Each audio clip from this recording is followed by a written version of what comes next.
ত্রয়োদশ জাতীয় সংসদ নির্বাচন উপলক্ষে মনোনয়নপত্র যাচাই বাছাই চলছে। টাঙ্গাইলে আজ 4টি আসনের মনোনয়নপত্র যাচাই করা হবে।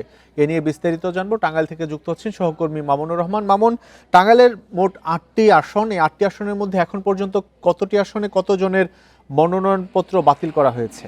ত্রয়োদশ জাতীয় সংসদ নির্বাচনে টাঙ্গাইলের মনোনয়ন যাচাই বাছাই কার্যক্রম, সেখানে গতকালকে যে 4টি আসনে মনোনয়ন যাচাই করা হয়েছে সেখানে 9 জন প্রার্থীর মনোনয়ন বাতিল করেছে রিটার্নিং কর্মকর্তা। তো আমরা রিটার্নিং কর্মকর্তার কাছে তখন জানতে চেয়েছিলাম যে কি কারণে তাদের বাতিল হলো। বিজলি কেবলস এর স্কিন কোটেড ইনসুলেশন আগুন প্রতিরোধী। বিজলি কেবলস, নিরাপদ আজীবন।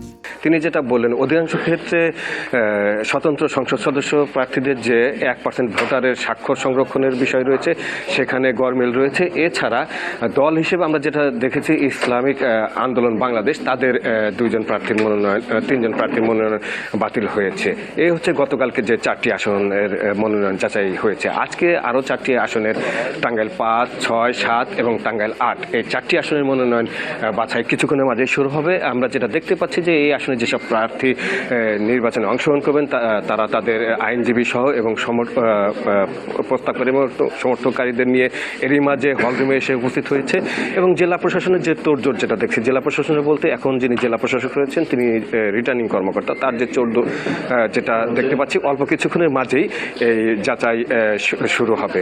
তো গতকালকে যে 4টি আসনে যাচাই হয়েছে সেখানে আমরা 9 জনের প্রার্থী বাতিল হতে দেখেছি। আজকের কার্যক্রম শুরু হওয়ার পরে বিকাল নাগাদ আমরা বুঝতে পারবো যে জেলার 8টি আসনে মোট কতজন মনোনয়ন অবৈধ হয় বা বাতিল করা হয়। তো রিটার্নিং কর্মকর্তা গতকালকে যেটা বলেছেন আমাদেরকে, যেসব প্রার্থীর মনোনয়ন বাতিল করা হয়েছে তারা বিধি অনুযায়ী সেটা আবেদন করতে পারবে এবং এই বিষয়ে তারা পরবর্তীতে আইনানুগ ব্যবস্থা নিয়ে তাদের প্রার্থীটা বহাল রাখার জন্য প্রয়োজনীয় ব্যবস্থা নিতে পারবে।